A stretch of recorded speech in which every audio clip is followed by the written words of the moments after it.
Bene data bakundwa b'umwami Yesu Kristo, mwese abakurikira izi nyigisho tubahaye ikaze mu biganiro bya Saveur Divine. Ibi biganiro mu bitegurirwa n'abavugabutumwa bwiza batandukanye, akaba ari umuhamagaro ugendera ku ijambo ry'Imana byanditse mu gitabo cy'ubutumwa bwiza uko bwanditswe na Matayo ibice 24 umurongo wa 14. Kandi ubutumwa bwiza bw'ubwami buzigishwa mu isi yose ngo bube ubuhamya bwo guhamiriza amahanga yose, nibwo imperuka izaherako ize. Ibi biganiro mubikurikira ku channel ya YouTube yitwa Saveur Divine. Tubifurije kugubwa neza. Imana Data ari nayo So ibaha umugisha.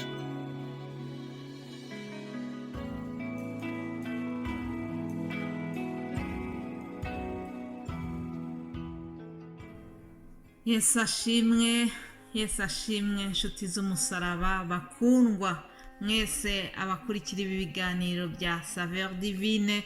Ndabaramukije mu izina rya Yesu Kristo, umwami n'umukiza wacu, uwapfuye agazuka, uwo twamamaza igihe cyose. Uwo nguwo niwe umpaye uburyo bwo kongera kugaruka kuganira namwe ijambo ry'Imana. Rero mbanje kumushimira, icyubahiro ni ikiwe, icyubahiro kibi cya Yesu Kristo, aleluya. Icyubahiro kibi cya Data wa twese uri mu ijuru, ni Imana Data, ni Imana Mwana, ni Imana Mwuka Wera, Imana imwe igaragarira mu buryo butatu, ariko ni Imana imwe twakurikiye. Rero ndayishimiye mu gutangira iki cyumweru, mumfashe tuyizamurire icyubahiro kuko irabikwiriye. Nshimiye rero Imana kuko impaye kongera guhura namwe muri ubu buryo. Dutangiye ikindi cyumweru gishyashya, nizera yuko Imana yabarinze aho muherereye. Nanjye ndayishimira kuko ikomeje kundinda, ikaba ikimpaye uyu mwuka w'abazima, aleluya. Ijwi ryanjye rirasohoka bikemera, iryo ni ishimwe rikomeye. Satani aba yarwanya intambara nyinshi kugira ngo ansheshekeshe, ariko yaraneshejwe, aleluya. N'uyu munsi ndacyavugira Imana kandi ntabwo nzahagarara. Rero mufashe ababyumva kimwe nanjye muvuge ngo haleluya, dushimira Imana kubw'icyo kintu.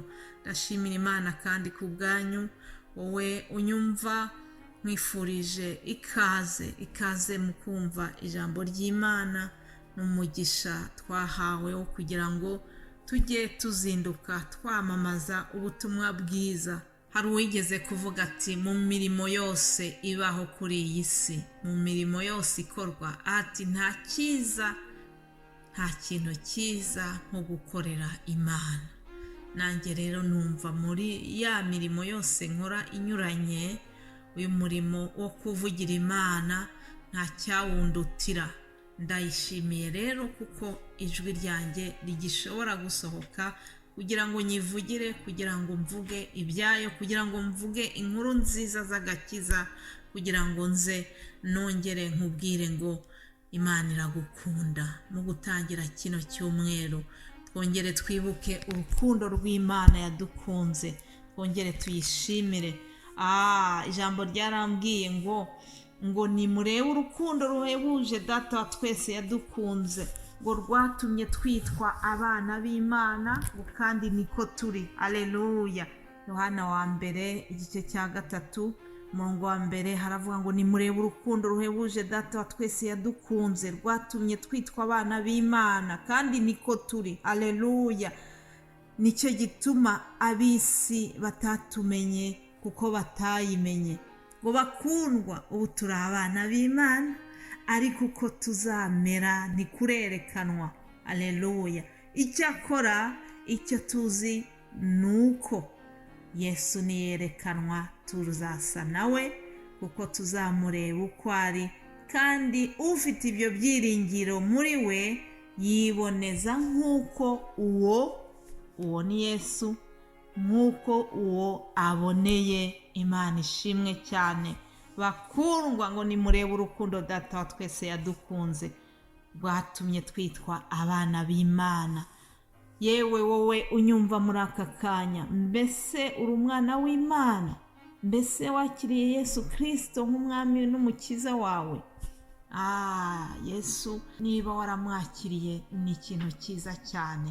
Abamwizeye bose bakemera izina rye, abamwizeye bose yabahaye ubushobozi bwo kwitwa abana b'Imana.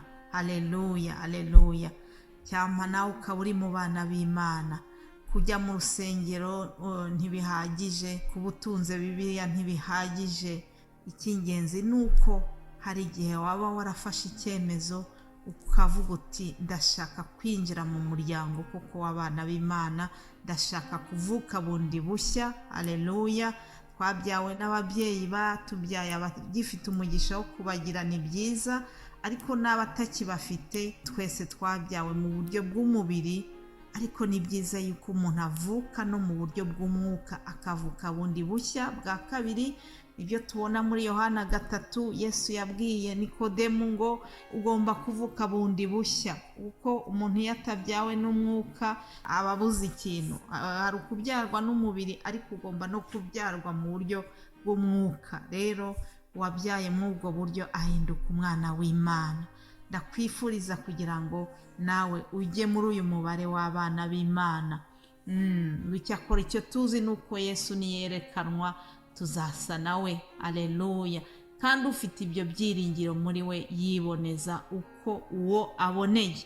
Buri munsi icyo mbifuriza kandi nanjye akaba ari icyifuzo cyanjye, ni uko twiboneza, ni uko twiyeza, ni uko twihana ku gato no ku kanini.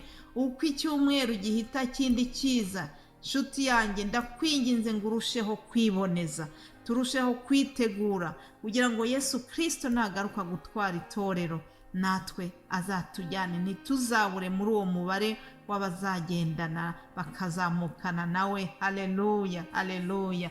Ngo tuzamusanganira aje ku bicu. Ndakwifuriza kugira ngo ni ukuri aramutse aje uyu munsi cyangwa ejo, ntabwo tuzi umunsi n'igihe, ariko igihe cyose azazira azasange twiteguye. Hari umugani uvuga ibyo kugaruka kwa Yesu, ngo umugani w'abakobwa 10 tubona muri Matayo 25. Rero hari ngo 5 b'abanyabwenge n'abandi 5 b'abapfa.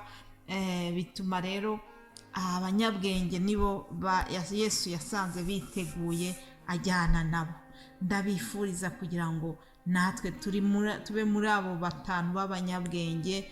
Amatabaza yacu ahore arimo amavuta, maze duhore twiteguye, duhore twiboneje, kugira ngo Yesu aramutse aje azatujyana.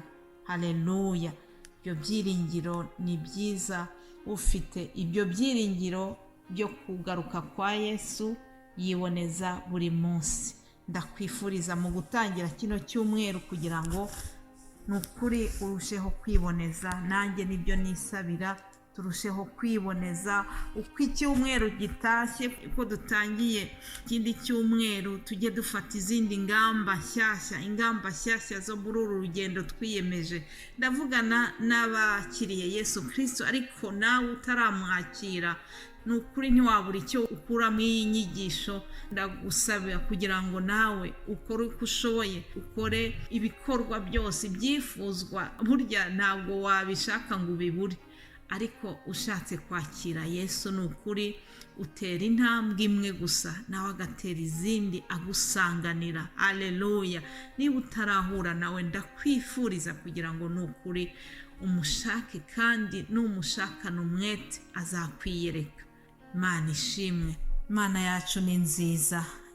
Nagiye mu nyigisho cyane, birashoboka ko nabibwiye abatwumvise bwa mbere. Muri kumwe na Immaculée Nyiraneza muri iki kiganiro cya Saveur Divine. Ndazi ko akenshi haba hariho abantu bashyashya baje bumvise iki kiganiro bwa mbere, ariko mwese tubahaye ikaze. Kandi buri wa mbere nshimira Imana kubw'uyu muhamagaro, nkashimira mwebwe mwese abadushyigikira, abadusengera, abansengera mu buryo bw'umwihariko bamvuze mu mazina, abasengera bene data dukorana uyu murimo, mbese muri rusange abasengera iterambere ry'iri vugabutumwa Imana yanyujije muri twebwe, mwese abayishyigikira iri vugabutumwa ni ukuri Imana ibaha umugisha utagabanije. Nanjye uko senze ndabibuka kandi nzi neza yuko Imana dukorera izaduhemba. Buri wese ari ufata Bibiliya agasoma akanojisira ubutumwa kohereza, ari nawe wowe wumva iyo audio ukayiha agaciro, ntuyite muri pubere ukayumva, ahubwo ukaba wanayisangiza abandi, nawe Imana izaguhemba kimwe n'uko izampemba. Wese Imana yacu ntabwo irobanura ku butoni. Imana rero ibaha umugisha mwebwe mwese abamaze kumva iki kiganiro. Hanyuma sinarangiza ntababwiye yuko mu cyumweru kije tuziganira ku ijambo ry'ibyiringiro. Haracyariho ibyiringiro bene data. Birashoboka yuko wagize icyumweru cy'umubabaro, ariko ndaje ndakubwiye ngo humura, haracyariho ibyiringiro. Muri Yobu 14 yaravuze ngo hariho ibyiringiro yuko igiti iyo gitemye cyakongera gushibuka. Aleluya! Ngiri ijambo tuzaganiraho. Haracyari ibyiringiro. Kwa Lazaro, muri iriya muryango wo kwa Lazaro bari bataye ibyiringiro, umuntu yarapfuye yaranutse, ariko Yesu agarutse arababwira ati haracyariho ibyiringiro. Aleluya! Nawe ndagira ngo nkubwire ngo humura, mu Mana byose biracyashoboka. Yesu aguha umugisha, Imana ibarinde. Bifurije icyumweru cyiza. Tuzakomeza gukurikirana ibi biganiro. Muhabwe umugisha. Amen, amen.